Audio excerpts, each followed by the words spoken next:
Kami bersyukur kepada-Mu ya Tuhan, di tengah-tengah situasi yang ada Yesus menjadi gunung batu kami. Engkau tempat perlindungan kami. Kami merasa aman bersama dengan Engkau. Karena itu kami bersama-sama mengucapkan syukur kehadapan-Mu. Pada hari ini kami dapat beribadah, walaupun secara online. Tetapi Allah kami adalah Allah yang tidak terbatas, yang dapat menjangkau setiap hati dan pikiran kami. Sehingga melalui firman yang kami dengar, kami mendapatkan berkat yang baru, yang dapat memberikan ketenangan bagi jiwa kami. Kami menyerahkan hamba-Mu yang terbatas, supaya dengan pertolongan Roh-Mu yang tidak terbatas, dapat berkata-kata sesuai dengan kehendak hati Tuhan. Sehingga kami yang mendengarkannya mengerti bahwa Allah sedang berbicara kepada kami. Dan itulah kebutuhan bagi jiwa kami. Kami siap mendengarkan sabda-Mu. Dalam nama Tuhan Yesus kami berdoa. Amin. Mari kita mendengar firman Tuhan yang tertulis dalam Markus pasal 6 ayat 45 sampai 52. Markus pasal 6 ayat 45 sampai 52 saya akan bacakan. Saudara bisa perhatikan. Yesus berjalan di atas air. Sesudah itu Yesus segera memerintahkan murid-muridnya naik ke perahu dan berangkat lebih dulu ke seberang, ke Betseda. Sementara itu ia menyuruh orang banyak pulang. Setelah ia berpisah dari mereka, ia pergi ke bukit untuk berdoa. Ketika hari sudah malam, perahu itu sudah di tengah danau, sedang Yesus tinggal sendirian di darat. Ketika ia melihat betapa payahnya mereka mendayung karena angin sakal, maka kira-kira jam 3 malam, ia datang kepada mereka berjalan di atas air, dan ia hendak melewati mereka. Ketika mereka melihat dia berjalan di atas air, mereka mengira bahwa ia adalah hantu. Lalu mereka berteriak-teriak, sebab mereka semua melihat dia, dan mereka pun sangat terkejut. Tetapi segera ia berkata kepada mereka, "Tenanglah, aku ini, jangan takut." Lalu ia naik ke perahu mendapatkan mereka, dan angin pun bereda. Mereka sangat tercengang dan bingung, sebab sesudah peristiwa roti itu mereka belum juga mengerti, dan hati mereka tetap degil. Tema khotbah kita hari ini, tenanglah, jangan takut. Di tengah-tengah situasi yang sulit, biasanya orang pasti ketakutan. Dan ketakutan itu melebihi daripada biasanya. Maka kita bisa belajar dari pengalaman sehari-hari, pengalaman hidup kita. Kemungkinan ada saudara keluarga kita yang pernah mau operasi. Apakah operasi tumor, kanker, kista, dan sebagainya. Ketika dia mau menjelang operasi, tentu rasa takut yang ada di dalam diri kita ini mendalam. Ya, rasa takut kita lebih dalam daripada penyakit yang lain. Ketika dikatakan ini harus diangkat, ini harus dioperasi. Tapi satu hal yang bisa membuat kita ada rasa tenang, kalau kita mengenal bahwa dokter yang menangani ini adalah dokter spesialis bagian kanker. Dokter yang sudah punya pengalaman. Dan dokter yang sudah banyak menolong orang menjadi sembuh. Ini ada pengaruh memberi ketenangan kepada kita. Dengan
tidak ikut naik perahu mereka.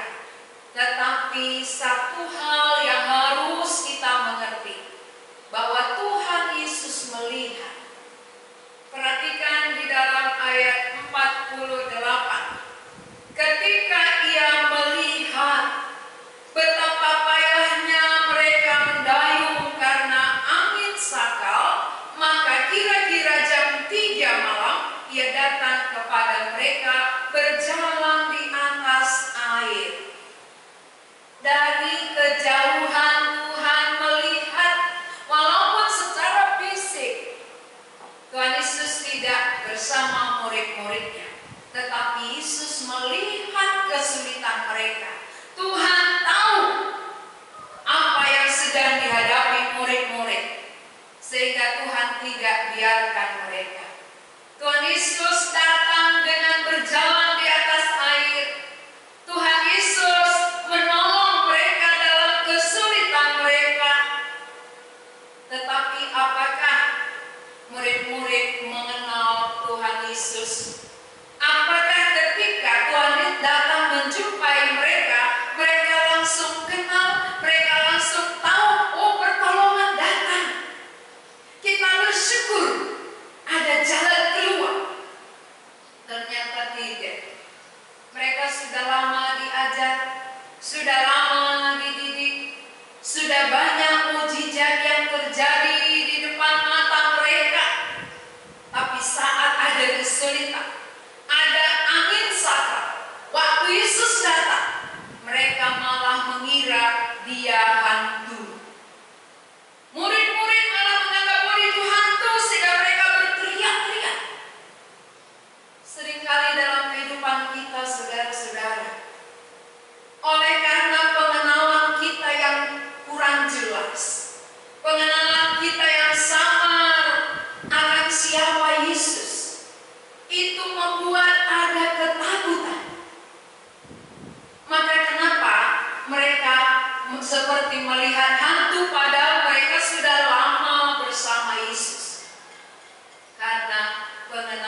kesulitan, ada persoalan, ada masalah, baru hati pikiran terbuka melihat ada Tuhan.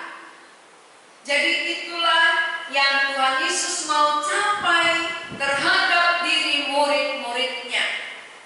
Sesudah diberi makan 5.000 kenyang, lalu persoalan yang baru muncul, angin selatan. Namun pengenalan murid belum dalam. Sudah ada mujizat di depan mata, tapi pengenalan masih dangkal, membuat mereka menganggap Yesus itu hantu, saudara. Kita pun sudah lama hidup di bumi. Tentu sudah banyak pengalaman kita hidup bersama Tuhan. Sudah banyak yang kita alami di luar logika. Yang boleh dikatakan mujizat sudah ada terjadi dalam kehidupan kita. Tetapi ketika ada persoalan baru, apakah kita tetap mengenal Allah yang sama? Kadang-kala kita sudah alami, tapi muncul persoalan yang baru, kita tidak melihat Allah yang sudah menyatakan dirinya, yang sudah menyatakan kuasanya kepada kita. Kita ragukan akan hal itu. Maka kenapa murid-murid berteriak-teriak ketika Yesus datang?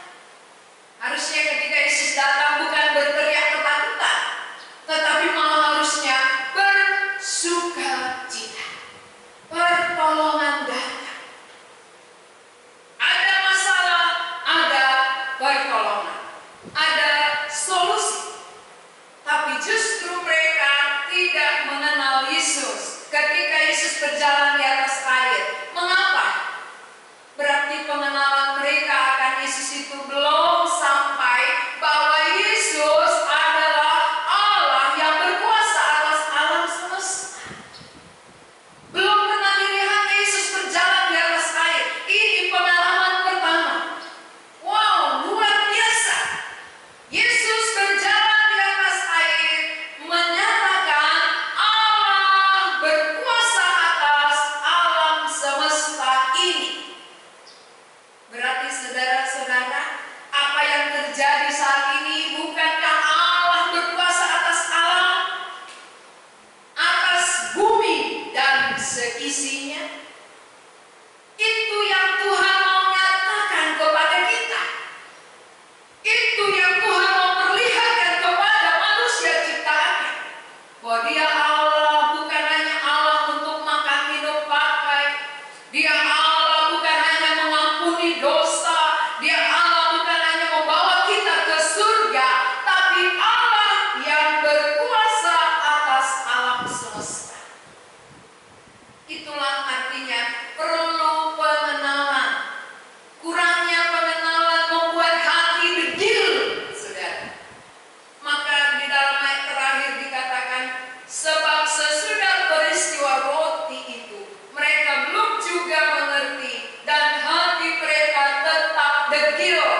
sehingga itu memberi ketenangan kepada kita.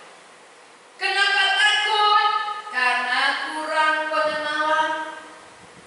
Mengapa menjerit? Karena menganggap hantu. Coba zaman sekarang ini banyak orang ketakutan dengan virus, bahkan ditakut-takuti lagi. Sudah takut dengan virus, datang lagi omongan-omongan, nanti kamu kesulitan beli beras, kamu kesulitan makan, maka timpunlah, itu ya.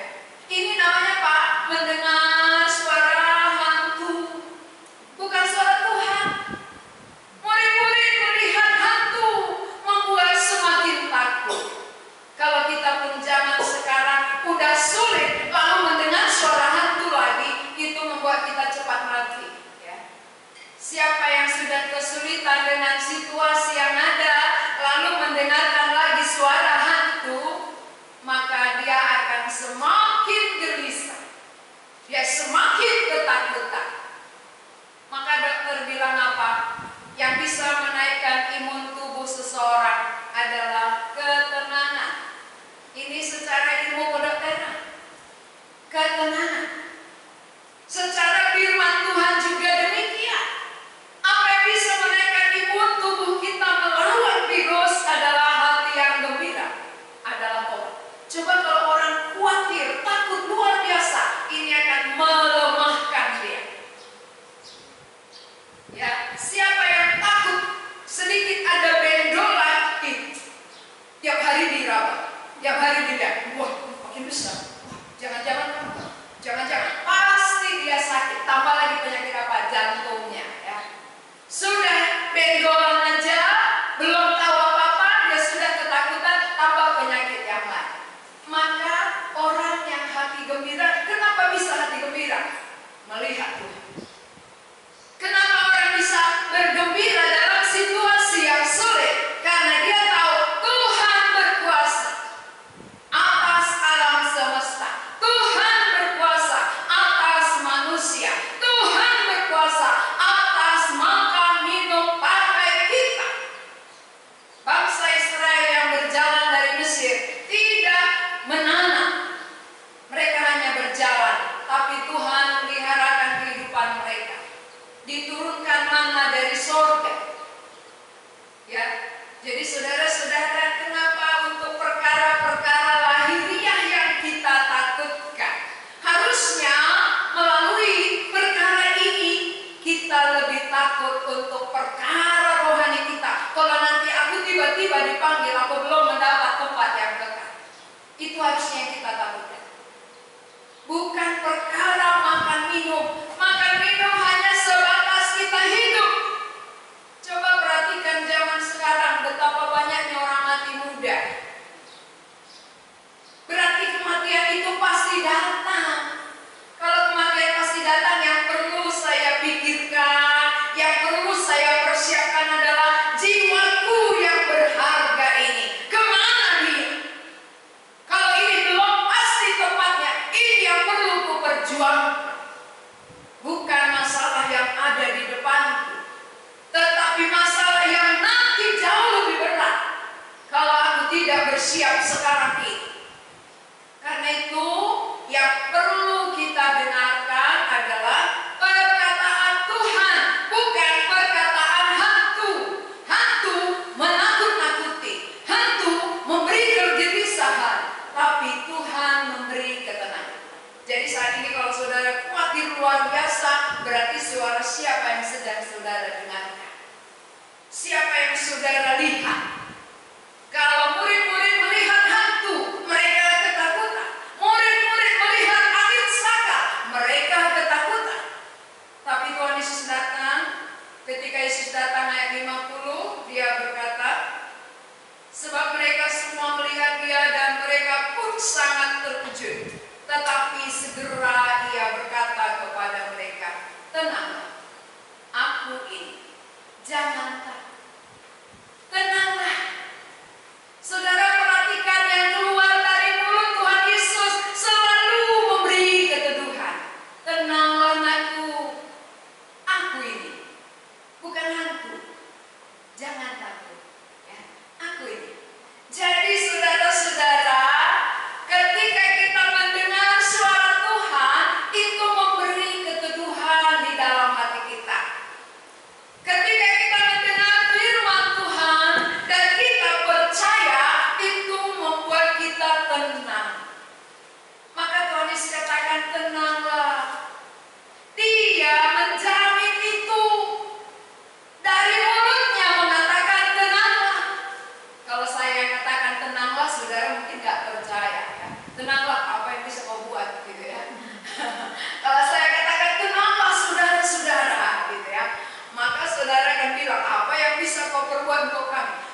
lihat.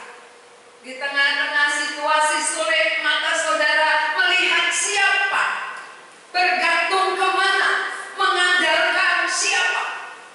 Kalau kita melihat Tuhan, mendengarkan suara Tuhan, Tuhan katakan, tenanglah, aku ini. Artinya apa? Di tengah situasi yang ada, aku ada. Jangan kamu kira aku tidak tahu. Jangan kira aku tidak melihat. Sama seperti yang dialami oleh murid-murid. Walaupun dia tidak bersama secara fisik, tapi dia melihat kesulitan mereka. Dan dia izinkan itu. Mengapa Tuhan Yesus izinkan? Karena pengenalan murid-murid belum dalam. Tuhan mau didik mereka supaya pengenalannya akan siapa Yesus semakin dalam.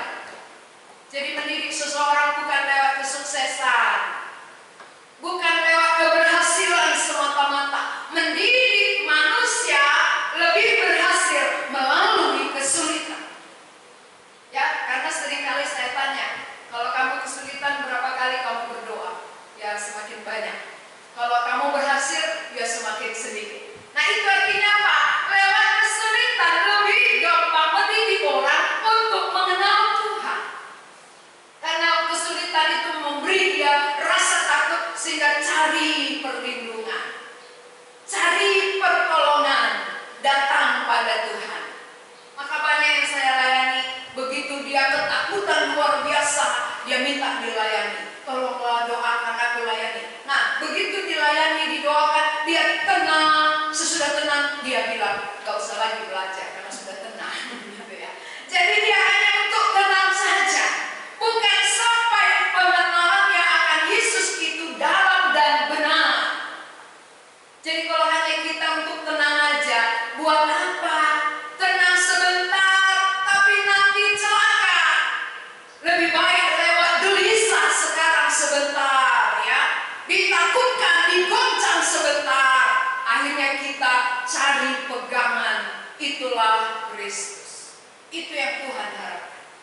Yang goncang bumi supaya kita bersandar kepada Dia yang teguh, yang tidak tergoyahkan oleh apapun.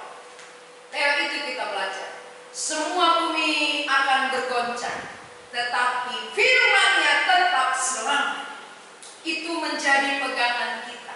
Itu menjadi dasar kita, membuat kita, iman kita teguh. Maka Tuhan Yesus katakan, tenanglah. Saudara-saudara tenang saat ini. Ya, kalau belum berada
Dia berkuasa atas alam semesta. Angin sakal berhenti. Lalu kita katakan, kalau dia berkuasa, mengapa sampai saat ini COVID tidak berhenti? Berarti ada yang Tuhan mau capai. Kenapa dia berhentikan angin sakal di tengah-tengah murid-murid? Karena dia mau capai murid-murid mengenal dia lebih dalam, bahwa dia Allah yang berkuasa atas angin sakal, atas danau, dan atas angin timur. Sekarang kenapa Tuhan belum berhentikan secara tuntas? Karena Tuhan mau didik kita. Dia mau bawa kita mengenal Dia, supaya mata manusia tertuju kepada Allah, bahwa Allah adalah Tuhan atas alam semesta ini. Dia berkuasa, manusia harus tunduk kepada Dia, mencari Dia. Tanpa ada persoalan masalah yang terjadi, manusia merasa aman, tenang, tidak peduli Tuhan, tidak mau tahu dengan Tuhan. Tapi dengan diizinkannya ini seharusnya membuka hati manusia untuk bersandar kepada Tuhan. Tuhan, bumi dan isinya ada dalam kuasa-Mu, termasuk diriku. Karena itu aku bersandar penuh kepadamu. Ku serahkan kehidupanku, diatur sepenuhnya oleh Tuhan. Itu baru aman, baru ada ketenangan. Mati hidupku di tangan-Mu. Maka orang seperti itu dia tenang menjalani kehidupan. Tapi selagi kita melihat masalah jauh lebih besar dari Tuhan kita sendiri, itulah yang akan memberi ketakutan-ketakutan.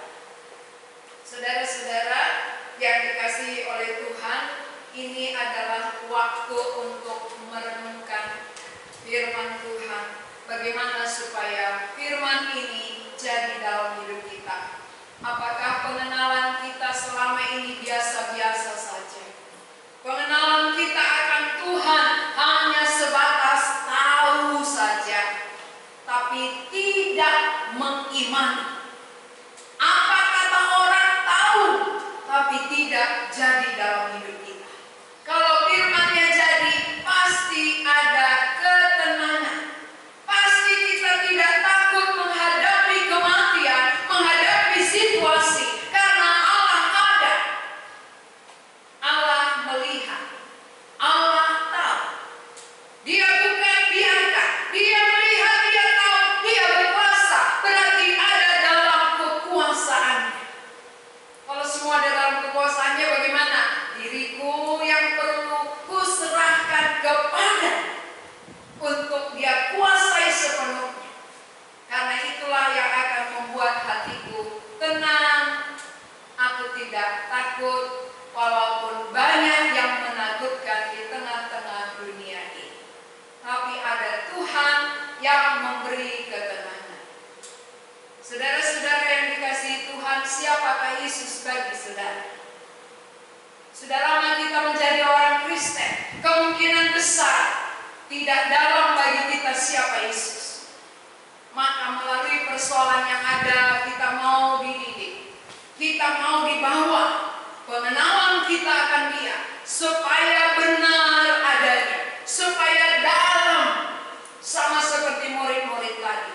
Lewat kejadian itulah memperdalam pengenalan murid-murid akan Yesus sebagai Tuhan. Berarti situasi yang ada sekarang ini jadikanlah menjadi alat bagi kita untuk mengenal Dia lebih dalam, bahwa Dia adalah Tuhan atas alam semesta, Tuhan yang berkuasa atas semua yang ada. Sehingga bagianku adalah menyerahkan hidupku kepada Dia, supaya Dia yang mengatur masa depanku. Bukan lagi aku, tetapi bergantung penuh kepada Tuhan. Mari kita berdoa.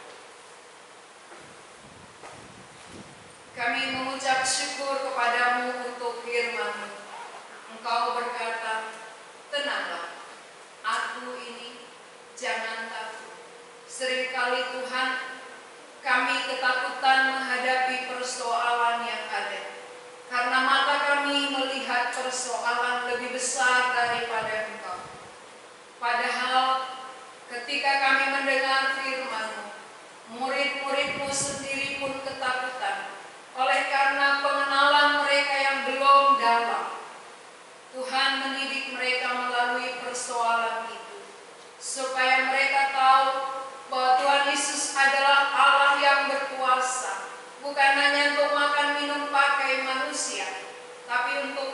semesta pun Allah berkuasa, supaya mata mereka dicelupkan.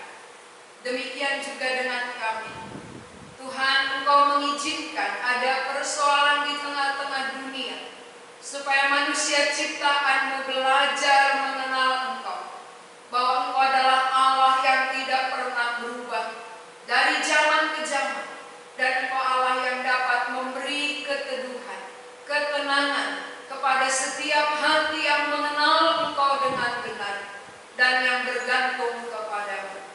Kami berdoa untuk saudara-saudara kami yang saat ini mengalami sakit penyakit, yang saat ini mengalami ketakutan yang luar biasa. Biarlah firman-Mu ini memberi keteduhan kepada mereka, sehingga mereka tahu ada tempat bersandar, ada tempat bergantung. Itulah Kristus Tuhan. Karena Engkaulah Allah yang berkuasa di tengah-tengah bumi dan segala isinya. Bagian kami percaya dan menyerahkan hidup kami sepenuhnya ke dalam tangan-Mu. Dalam nama Tuhan Yesus kami berdoa.